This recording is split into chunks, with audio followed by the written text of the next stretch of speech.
What's good, YouTube? It's Vex Reaction. I'm back with another reaction video. Now, we've been going down the Tom MacDonald rabbit hole, but I wanted to check out the story of Tom MacDonald, and I found this video. Let me know if there's anything wrong, if there's any other videos that I should check out. Let's get straight into it and see Tom MacDonald, the whole story.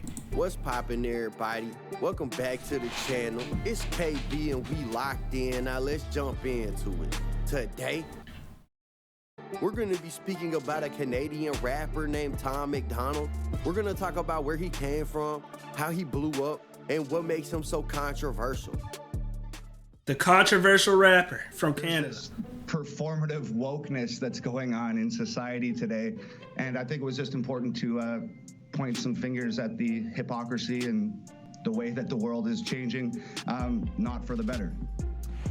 Yeah. Tom MacDonald, real name Thomas MacDonald, was born on September 21st, 1988 in a small Canadian Bro, who grew up with the cap guns, bro? The cap guns was legendary, I ain't gonna lie.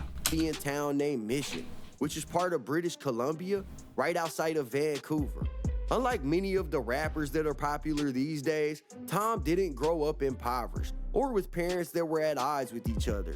Instead, Tom would spend the first 13 years of his life in the suburban town of Mission with a loving family and everything he needed. So it's easy to say that Tom had a regular childhood. Still, despite not being from the hood, Tom would fall in love with rap music. To be clear though, Tom didn't want to be a rapper growing up.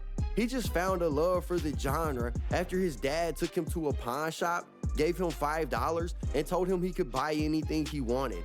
After searching around for an item, Tom would stumble across a Tupac CD, All Eyes on Me, which Yes, sir. $5 to buy. Nah, I ain't gonna lie, that's a legendary origin story, bro. If you love Tupac, hey, welcome to the channel, bro. Hit that sub, bro. I love some Tupac. We might have to react to some Tupac videos and stuff like that. Let me know in the comment section below. I ain't gonna lie, most people, you know what I'm saying, most of the general public come from like regular, or I guess I wouldn't say regular because everything you out of whack, you know what I'm saying? But in terms of like their mindset, everybody kind of grew up with a relatively regular mindset because we all kind of deal with our different traumas and stuff like that. Some grew up, you know, actually, you know, gifted, or I wouldn't say gifted, but privileged. Yeah, some grew up privileged, some grew up poverty, but we all went to, you know, public school together. We got the education, this, that, and the other, and we come from our differences, but you know what I'm saying, we all have similar mindsets where it's like we don't all want to be rappers, but we do listen to rap music because it's the trendy thing. It's the thing that everybody, you know, kind of listen to, you know. After popping it into his portable CD player, Tom began to fall in love with the genre that would eventually change his life. Tom was aware of the disconnect Tupac's music had with his own life, but still jammed it anyways. Tom said he would write poems with a hip-hop style cadence to help bridge the gap between his life and the music he was listening to, but still had no intentions of becoming a rapper. When Tom was 13 years old, him and his family would leave the small town of Mission and relocate to Edmonton, Alberta. This is where Tom and his family would first start experiencing some form of hardship, as Tom's dad would struggle to hold down a job. As a result, Tom would see himself attending almost a dozen different schools over the next 6 years, but don't be confused. Tom and his family were still close, and they were still making it. That's fire. His dad didn't hold down a single job doesn't mean he wasn't making money.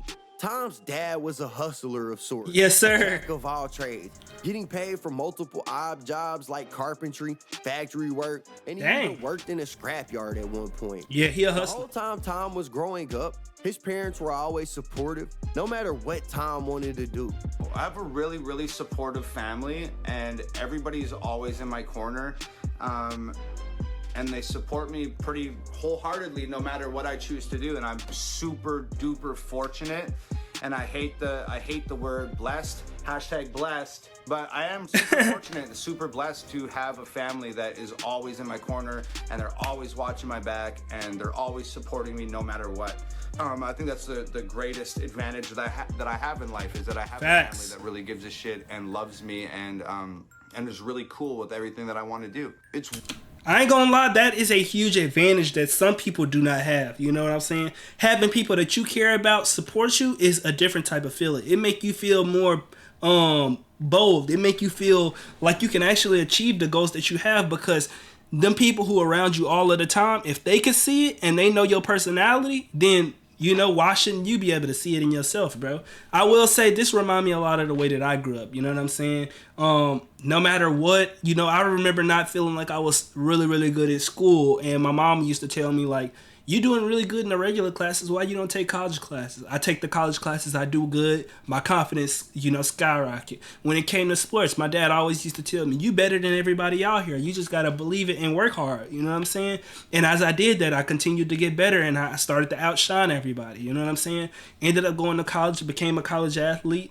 And even in college, my parents always, any decision that I made, I didn't really know what I was doing, but they always told me, just go with your heart and see what happened. You know what I'm saying? And I really love that about my parents. I'm sure he got the same feeling too. Weird, like I'm the total black sheep of my family. Like I'm the only guy with face tattoos and crazy hair, and for sure. And they all still love me and support me and hold me down and encourage me. I hope most of your guys' families would do the same for you, man. It's such an amazing support system to be able to lean on in life.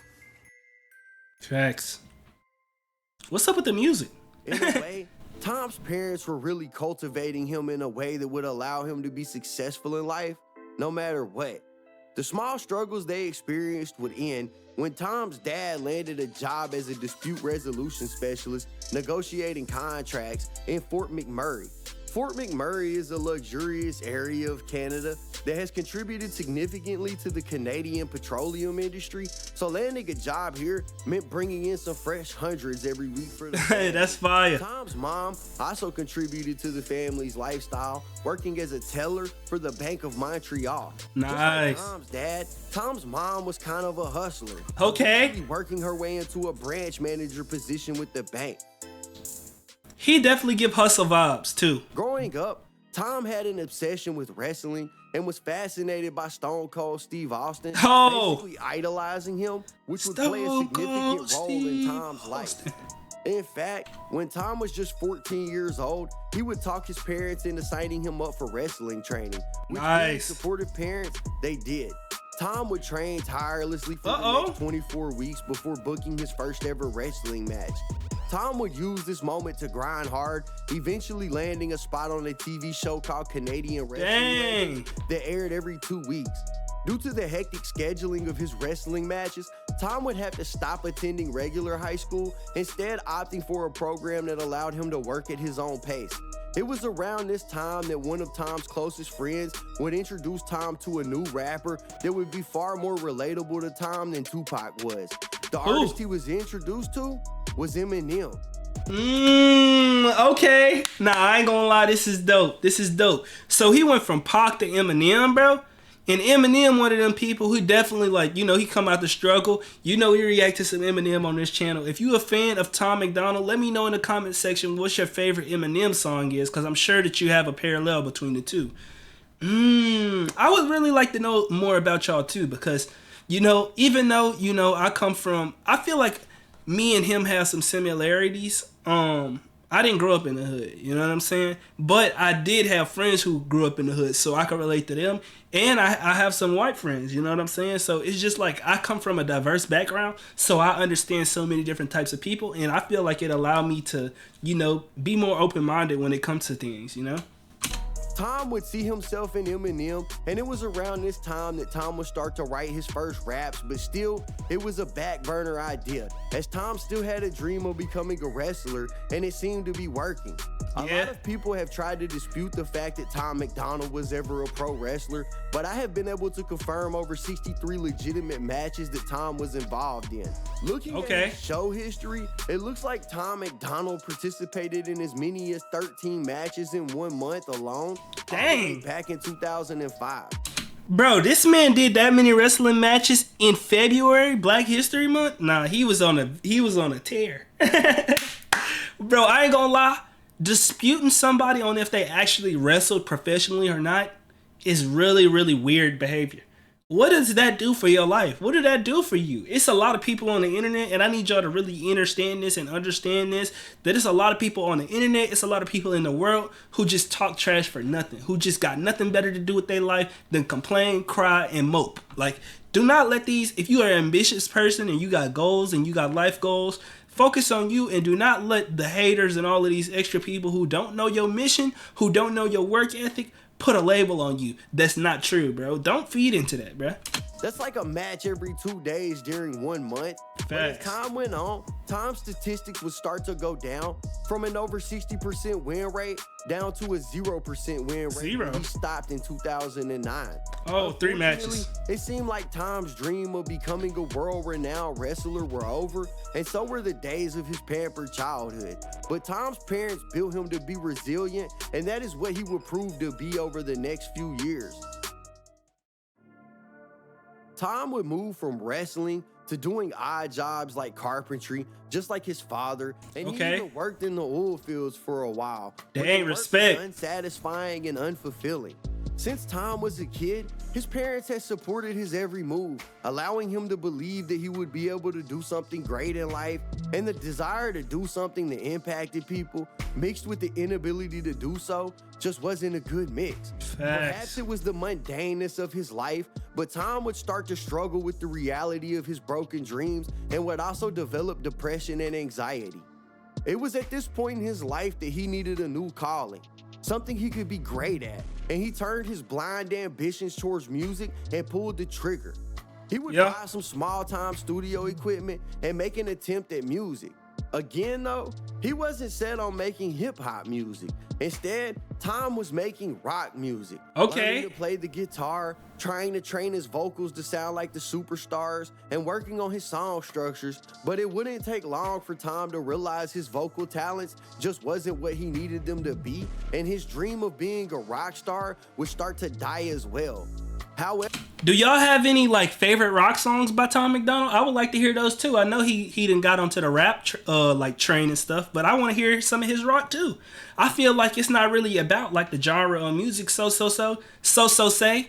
I feel like, you know, there are certain like things that make the music, you know, unique. You know, rock music have its certain type of style, but I feel like the lyrics and the message is the most important thing. And I love his message in all of his songs. So I'm sure back then, even, you know, when he was in the rock space, his message was really good. Let me know if they got any rock music that I could check out. However, Tom had been writing poetry since way back and even started secretly writing raps when he was wrestling and while he was recording his rock music. With no other path paid for him, at 19 years old, Tom decided he would officially give the rap game a try.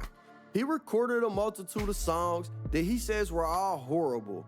See, Tom had been writing raps about regular topics like jewelry, money, clothes, females, and so on, but it didn't feel authentic to him. That's not the life he was raised in, and that sense of no self would lead him deeper into depression, deeper into the drugs, and deeper into alcoholism. One day, Tom seen an advertisement for a rap show that was gonna go down in Alberta, Canada, and the advertisement had an email listed on it. Tom would send an email to the promoter asking if he could perform at the show. Tom was really taking a chance here, as he had never performed publicly, but was in need of something to work out in his life. He would get an email back asking for him to send over a demo, which he did, and to his astonishment, he was told he could perform. Before the day of the show, he would get another email from the person throwing the show asking if he could help pass out flyers and help promote it, to which he said yes. He would show up and meet the person who was throwing the show and arguably the person that is behind Tom MacDonald's success, Nova Rockefeller. Nova and Tom... Rockefeller? Hold the hell up. If you know anything about Rockefeller, you get in good with a Rockefeller, hey. Bro, what? Who is this Rockefeller dude? We might have to do some research on him. Nah, but all jokes aside, bro, take the opportunities that's given to you. You know what I'm saying? Don't deny your blessings. Don't deny your opportunities. That's something that I grew up, doing, and my parents always told me, don't deny your blessings. If God want to put somebody in your life or put you in a situation that's a blessing, don't deny it because you don't feel like you're ready, because he wouldn't have put you in a position to be there if you wasn't. And even if you're not ready, you'll learn from that situation. That way, whenever you get the next situation, you prepared, bro. This was a blessing in disguise. Tom would go on to enjoy the night. Nova was happy because she managed to sell out the show, which we now know was her first time throwing one. And Tom was happy because he got to perform for a sold-out crowd. From there, the two would become good friends, and Tom would have someone on his side that would always have his back, just like his parents did growing up. Okay. Nova and Tom's relationship would last several years before the two decided that they were going to move to the next step and become more than just friends. But before the two would become the dynamic duo the world knows them as, Tom would have a few more years of struggling. Wait, that's his wife now? Tom was still living in Canada, but Canada never really felt like home for him. He just didn't fit in. Plus, the music scene in Canada is really hard to break into. The infrastructure for the music industry really just isn't that strong in Canada, and Tom knew this. So he would start making frequent trips across the border, entering into the United States, and going to California to record and push his music. That's bold. After numerous trips, the border started to become suspicious of Tom's travels, and every time he would try to come over to the United States, he would end up getting delayed for hours on end while being questioned about his travels. Eventually, Tom would grow tired of the constant questioning, delays, and headaches. Since Canada never really felt like home and he seemed to be making more and more frequent trips to America, Tom just went ahead and applied for an artist visa with the intention of moving to America. Okay. The visa was eventually granted, giving Tom clearance to not only visit America, but also to be able to make money over here. But when he got to California, he found out that everything that glitters ain't gold. And while living life as a struggling artist in America, Tom would have a serious mental health breakdown. Tom was partying, drinking, smoking weed, and living life as if it was already over. Tom was laying in bed one night after years of partying and bad decision making when he started to feel a little nauseous. Tom would get out of bed, and when he did, he said he felt like the room was spinning with each step he took. Tom could feel his heart rate increasing, his vision would start to become blurry, and in a panic, Tom would pull out his phone and call 911 because he knew something wasn't right. But as soon as he hit the call button, he would fall over on the ground and become unresponsive. Basically, Tom's body was shutting down on him. Tom would recover, but immediately after the incident, Tom would have a mental break. When the breakdown happened for Tom, he said that he wouldn't speak to anybody and would just stare off into space and was just in general unaware of the world around him. Y'all gotta, I'm not gonna lie, and I've been trying to do this too, Stay off the drugs for real, bro. Or at least slow down and have a very good moderation. You don't want to spend your whole life just unconscious. And I know as somebody who done drugs before, y'all, that sometimes you just want to feel numb so that time pass a little bit faster. Time be aggravating. Everything be aggravating. I know how it is when everything aggravating. Your job aggravating. The people you're talking to aggravating. Everything aggravates. So you try to do the drugs so that you could go through time faster. You could stop thinking. You could just be sitting there and just be comfortable and relaxed. But bro, I promise you, you're not helping yourself because you're running away from the problem. And eventually, whenever you can't do the drugs, whenever you can't do all of that stuff, your anxiety gonna be twice as 3 times and quadruple the quadruple is worse because you've been running away from your problems and now you got to confront them head on and you're not prepared because you ain't been putting yourself in position. You done let it go on too far. You done went so far that you can't even save yourself, and you never want to get to that point, bro. You always want to do stuff in moderation and be, happy. Learn to be happy with yourself while you're in the moment. Learn to be just as comfortable, have that natural high whenever you're going through life. You know what I'm saying? Become successful. You have it in you. You have the keys in you, but you can't do it being drugged up and, dang, I know this. I done had a time where I had, went out back and I had, blew some tree, and I hadn't been eating because I just didn't have that much money, but I made sure that I had money to, get my little fix or whatever. And I'm walking in the crib, and I start stumbling. And I'm like, what is going on? When I tell you heart beating out my chest, I was having a panic attack, bro. And you know what I'm saying? It's been moments where I looked in the mirror and I'm like, I don't love the way that I am. I don't like that I keep doing this to myself. And even though I know it's wrong, I keep going back. I keep doing this. And I had to come to terms and be like, bro, if I really love myself, if I really care about myself and I want to end up where I want to end up, there's no possible way that I can keep doing this, because I see clearly through these two eyes that it's not working. I see clearly that it's slowing me down. It's not giving me any type of progress. Like, bro, you can't live in that state. And I'm here as a testimony to tell you, slow down, please. There got people in this world who care and love about you, bro. Slow down, please, bro. He tried to eat, he was unable to. Insomnia started to set in and sleep became non-existent. He was experiencing extreme anxiety to the point that it even caused paranoia. And Tom, well, he was ready to punch his own time card and clock himself out. Yeah. And then what ended up happening was I had a really lengthy battle with alcoholism, which led to having a catastrophic sort of mental unraveling like 3.5 years ago. And I spent 9 months trying to figure out what was wrong with me and getting prescribed all type of different pills and reading and researching and meditating and trying to put myself back together. Sort of what ended up happening was I spent 9 months in like the darkest place that I've ever been in my life. When you spend 9 months in such an acute state of unwellness, you really get to know like what you're made of. You really figure it out when you spend 24 hours a day for the better part of a year contemplating if you're gonna wake up tomorrow or not. You learn a lot about yourself. It got so bad, his family ended up sending one of Tom's old friends to California. When the friend got there, he broke into Tom's house and packed all of Tom's stuff before literally wrestling Tom and shoving him into a cab where they would then go to the airport and fly back to Canada. Tom's parents allowed him to take refuge in his childhood home. That's fire. Great parents. And said that he really knew at this point that he had to change his way of living and knew that he could never go back to living the way he used to, but he would eventually pack his things and head right back to America. I wouldn't have went to Cali though. But music, he trying to do the music thing. Tom would end up living with his friend and the first person that really gave Tom an opportunity back in the day, Nova. Nova and Tom's relationship would start to develop into more than just a friendship, and the two of them would find themselves dating. Nova had previously had a recording contract with Mercury Records, which later became Island Records, also known as Def Jam. Def Jam? The music was always instilled in both of them. But while Tom was fighting his own demons, so was Nova. She had been dropped from her label, which she only found out about when her landlord told her the label wasn't paying her rent anymore. Oh, that's messed up. In pretty much the same financial position as Tom. Nova and Tom will move in together, renting a small house in the middle of South Central.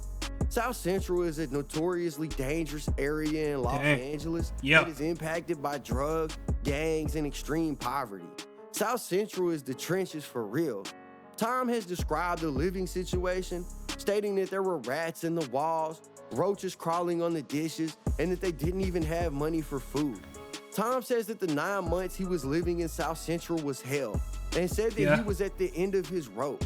He had no money for food and had only a half a cigarette to his name when he decided to go out on the front steps of his porch in South Central with a notepad, light the half a cigarette, and write a song. The song was titled Dear Rapper. After writing the song, Tom went back in the house and told Nova that he thought he had wrote the song that would change their life. He asked her to set up the video lights and camera they owned while he went into the room to record. When the record was finished, Nova and Tom shot a music video for the song, and Nova began editing it. At the time, Tom had no traction with his music, but was determined to get noticed. He had released 3 albums prior to the song, one titled Leanne's Son in 2014, another titled Dream People in the Whiskey Wars in 2015, and another titled See You Tomorrow in 2015, and none had made the impact that these next few singles and albums would make. Bro, this is inspirational, bro. I was about to say, it's two types of people when they get down in the mud. The person who gonna give up and lay down, and the person who gonna use the struggle as motivation. I don't want to live with them rats no more. I don't want them rats to be running across the food and all of that stuff, so we gonna have to hustle until we ain't got nothing left in us. Because if we don't, we gonna end up losing. And if we do, we'll get up out the situation. It's one or two options, bro. Once you give yourself that ultimatum, it gets serious. While Nova was editing the video for Dear Rappers, Tom would reach out to his mom, sister, friends, and even a stranger who described himself as an investor on the internet and borrowed about $1,100 collectively from them. Dang. Tom took the $1,100 and ran ads on his song, and within the first 2 days, it had reached 1.1 million views on Dang. YouTube. The song would generate a lot of attention, but not necessarily good attention. On the song Dear Rappers, Tom would address rappers who talk about negative content like drug use and murder, and basically just give his opinion on it. The world would view this song as Tom MacDonald targeting black artists who rap about this stuff, but Tom claims that's just information being bent by the media, and then he wasn't talking about black rappers. He said he was talking about rappers of a certain content, not of a certain color. Yeah, facts, bro. I feel like everybody try to divide things and put a color on it, bro. If the shoe fits, wear it. If you're the one talking about, and that's the crazy thing, they expose themselves by doing that, bro. If you rap about killing, murdering, and all of this type of drug use and this, that, and the other, then it's about you. If it's not about you, it's not about you. Mind your business. So Dear Rappers goes off, does really well. And there's hundreds of thousands of people showing up at this point in time, and I don't have the infrastructure to deal with it. Yeah. So Dear Rappers, and it was just like criticizing the status quo of hip hop and the message in hip hop and the effect that it has on the youth, blah, blah, blah, blah, blah. It do affect the youth. All of a sudden there's like 50,000 people like on my Facebook and my Twitter all calling me down saying that like, you wrote these 2 songs criticizing black rappers, you're a racist, like blah, blah, blah, blah, blah. And I was like, yo, I'm not criticizing rappers of a particular color. I'm criticizing rappers of a particular content. And you've taken that way out of context, so you have something to be angry about on the internet. Now there's all these people calling me a racist and blah, blah, blah, blah, blah. And people run with it. Being the only white boy in that neighborhood and hearing all of this stuff that people are saying on the internet, again, was just like this perfect mixture of angst and anger and just feelings that I was having, and I just put all that into a record. Yeah. Even with the backlash, Tom would quickly follow that single up only 3 months later with a song titled Castles. Castles would perform decently, but it just didn't see the same response as Dear Rappers did. And that may be because of the approach he took to the song. The song has meaningful lyrics and describes everyone's internal battles, and there was no controversy involved. Yeah. Because of the lack of response to Castles, Tom would only wait 1 more month, and then he would drop a song titled Hell of It. In this song, Tom would reestablish his view on rappers that promote negative content. And as expected, this song would create a controversy online, and in the process, would send Tom's streams through the roof. Okay. Tom would capitalize on the buzz by dropping another song titled White Boy. This is by far the moment where Tom was introduced to a mainstream audience. The song would first go viral on Facebook, but eventually went viral on all platforms in less than a week. On the song, Tom would take his now signature controversial stance on politics and racial history. The song was viewed by most as a highly offensive song, but Tom knew exactly what he was doing. Yeah, he had that marketing. Taste of clout from his song Dear Rappers, and he wanted to taste it again. He had always wanted to make an impact, and this was the formula that would change his life forever and allow him to do that. Before dropping White Boy, Tom invited people from around the South Central neighborhood into his home to listen to the song and give feedback. He wanted to check the record's temperature with the people it might offend most. Tom says that the people in the hood listened to it and gave the thumbs up, so he released it. Okay. Hey, I love the due diligence that he did. He got the homies from the hood, and he said, "Come through and check it out." And they say, "Yeah, that joint hit fine." You know what I'm saying? We got to check out some of these old songs like White Boy and Castle, and we got to check out some of these. Next year, Tom would drop a string of music videos and spoken word videos, which eventually led to the release of his first post-fame album, aptly titled Death Threats. This album would take Tom to the next level. It didn't chart at the time of release, but Tom would show the world how devoted he was by signing each and every copy of the album by hand. He recorded videos to let the world know they would all be receiving individually signed CDs, and the fans loved it. Tom would continue to stroke the fire of controversy by dropping a song titled Politically Incorrect. This song would also fail to chart, but as the songs kept releasing, the numbers just kept growing. With the success of his recent releases, Tom could feel the pressure building, but instead of folding, he would drop another song, this time taking shots at the people who seemed to have a problem with his lyrical content. The song was titled Everybody Hates Me. What the hell is this fed? The song was titled Everybody. Bro, did you put leggings on, bro? With the feelers? Nah, I know what you was doing, bro. This is just trying to get people stirred up. Hates me. Talking in the comments. Tom makes an appearance in peak leggings, a bulletproof vest, and a red ski mask. It was at this point that I think Tom realized the best way to respond to the internet was to be mean. And that is what he would accomplish with this video. Tom knew being as ridiculous as possible would only help to build his profile, and to everyone's surprise, the next song Tom dropped wasn't taking aim at anyone. Instead, it was a very introspective look into Tom's life. The song was titled I Wish, and Tom would use the moment to collaborate with his newly found fans. Nice. The I Wish challenge, where he asked his fans to write down things they wished, pose with it on camera, and send him the video.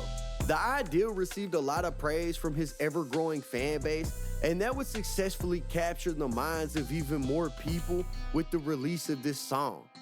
Bro, I love stuff like this. I gotta start doing more fan stuff like this. And I wouldn't even call it fan, bro. I like to call it supporters. But I gotta do more stuff with the supporters.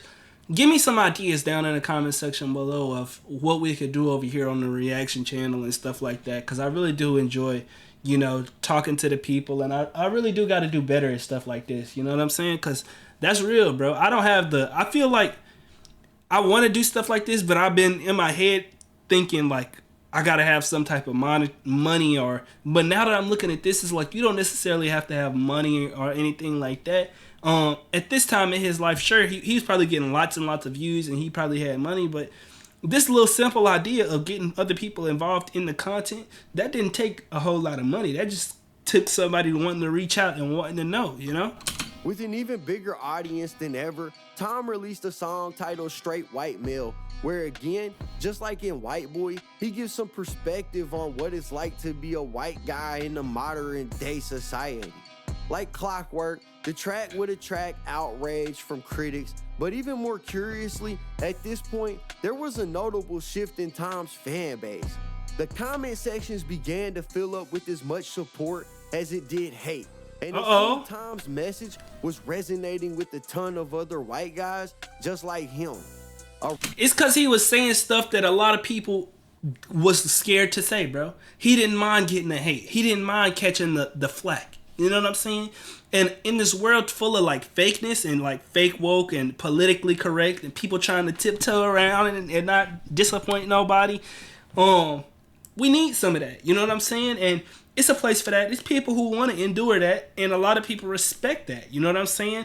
Especially when, you know, it feel like black people will like do something racist to everybody else, and then whenever somebody do something racist to them, they want to point the finger and be like, ooh, look what he did, like let's cancel him, let's get on his, like, I understand, y'all. I understand. I'm not that type of person. I try to mind my business, stay to myself, but I understand it's weird people in every area. White people, black people, Indian people, Chinese people, like every type of people got some weird people in there. And I understand that you got your perspective because you're living a different life. You know what I'm saying? This man is living a life that I can't possibly understand because I'm not in his shoes. I didn't grow up in the environment. I didn't go through the things that he went through. I'm not white. I don't know. You know what I'm saying? But I respect his perspective, even if I can humbly disagree. Which, in my opinion, I haven't disagreed with anything. But the fact that I understand that he's different from me and he went through his different things, that's what puts me in a position to try and at least see where he's coming from and not look at it in a defensive manner from the jump. A lot of people get defensive from the start so they can never understand the perspective, and that's the type of person I never want to be. You know, I always want to be open-minded and try to at least understand somebody, even if I disagree. You know what I'm saying? Even if they come at me sideways about how I feel. You know what I'm saying? I'm gonna put my opinion out there. I'm gonna hear their perspective, and then I'm gonna draw my own conclusion based off of, you know, what we speaking about, you know? Around this time, an internet personality and YouTube rapper named Mac Lethal would send out a tweet that read, "This white dude who raps about how white dudes are super oppressed is garbage. I don't know his name. I'm not gonna learn it. His bars are fucking awful and he could shove his entire low-rent aesthetic up his ass." Tom would find the tweet and without hesitation would reply with, "You spell I haven't been relevant in years and I'm super fucking jealous? Wrong, bro. I've sold out your city twice. Maybe you can open next time." Dang. 4 days. Tom would then post his tweet to Facebook asking his fans if he should drop a diss song.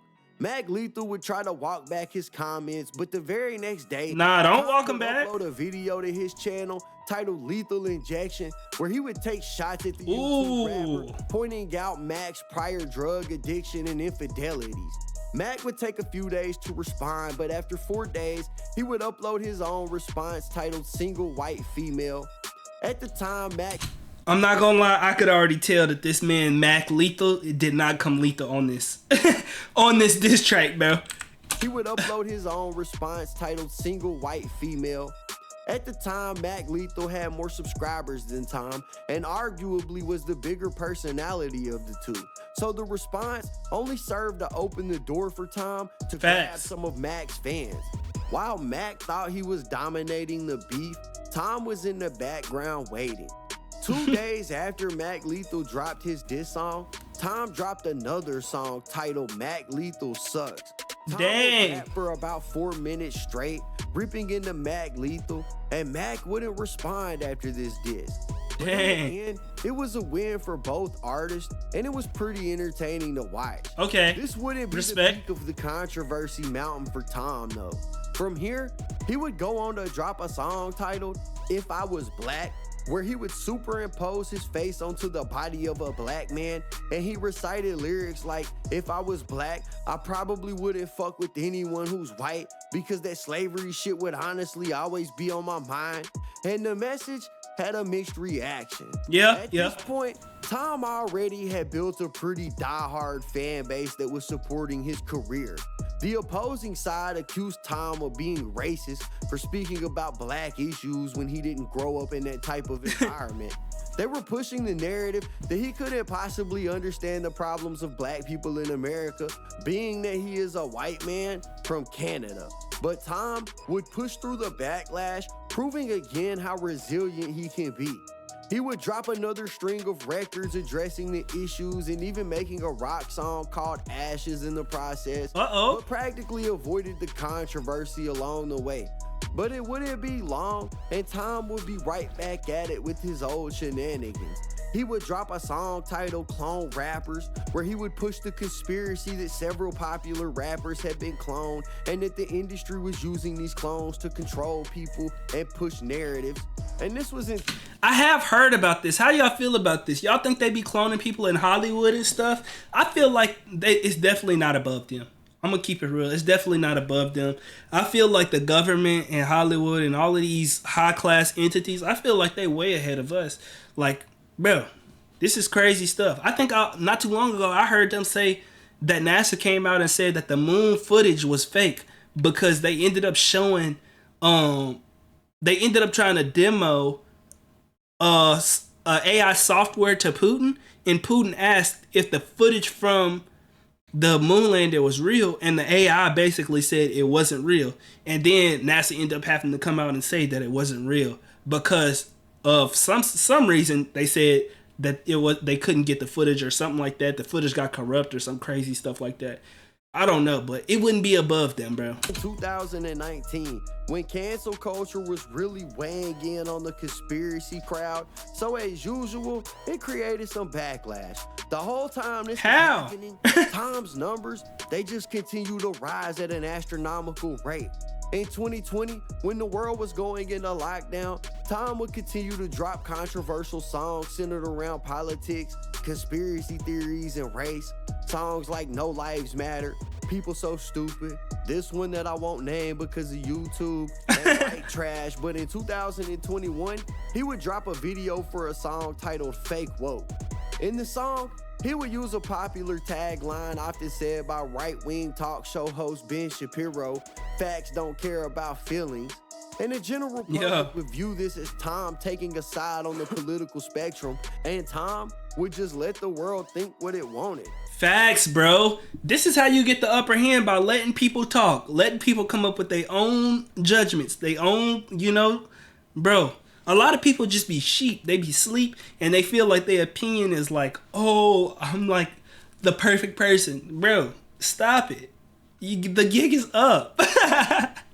But you just got to let people talk, because people go say what they want to say, bro. Tom would use the you can't change people's mind. Controversies to make a collab album with his longtime friend and fellow artist Brandon Hart, and Nova was even on a few of the records. Ooh. Tom's next move, though, would show the world exactly how much influence he had accumulated over the last 2 years when he purchased an Eminem beat that was being sold as an NFT for $100,000. Dang. Tom would take the beat and write a song called Dear Slim. In the song, Tom would take the role of Stan and write a letter to M. He was paying homage and acknowledging the differences between him and Eminem, and that would gain the respect of a lot of M fans, again, boosting his numbers even higher. Nah, we gotta Tom check would that go out. right back to his controversial topics, covering more politics and conspiracies and race with songs like Snowflakes, America, Brainwashed, New World Order, and White Boys. It seems that Tom has really found the lane that he thrives in the most, and doesn't really seem to mind the controversy around his name. During the recording and release of all of these records, Tom would go on several small tours, selling out shows the whole way, and over the last 3 years, he has built a fan base that is massive. As of this recording, Tom MacDonald has over 2.5 million YouTube subscribers. He deserves more. 5 million monthly listeners on Spotify, and we're not taking into account. But to be fair, this is older. This documentary is older. I'm not gonna lie, I got a lot of respect for Tom, bro. Any of the physical CDs that he sold, or any of the other streaming platforms like Tidal, Apple, and Pandora that he's collecting money from. I actually want to take a moment and dig deeper into the numbers behind Tom MacDonald to put into perspective exactly how profitable Tom's career has been. On YouTube alone, Tom MacDonald has over 771 million views. Dang. YouTube will pay Tom every time his video is played, and they add this up by the thousand. On YouTube, this is called a mil. The average rate of pay on a YouTube music channel is about $5 per mil. And that's the amount the creator would make per 1,000 views. So, to find out a rough estimate of how much money Tom has made on YouTube alone, we would need to take 771 million and divide it by 1,000, which is 771,000. Yep. You would then take this times 5 and times it by the $5 he makes per 1,000, giving you a total of $3,875,000 roughly that Tom has made on YouTube alone. Minus the 100,000 for the Eminem NFT track.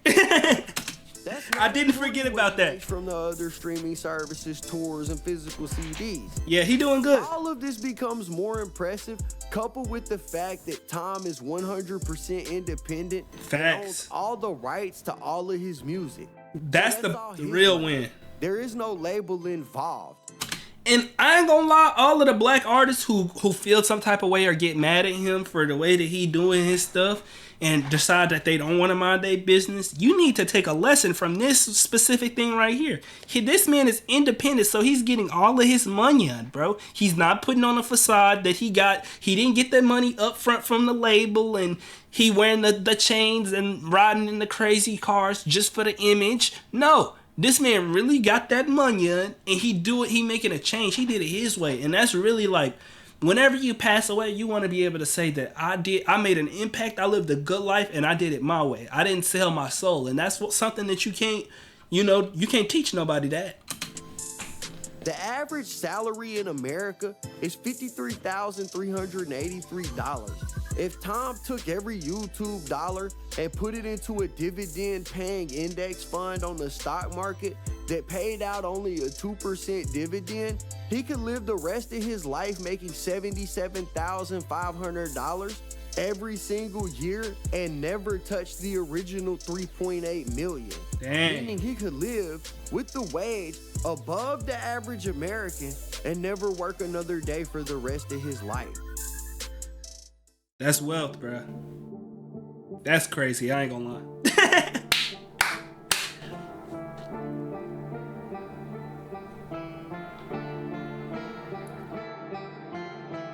Tom MacDonald is a Canadian turned American rapper who grew up with all the support he could ever need. As a child, he was nurtured and his dreams never felt far away.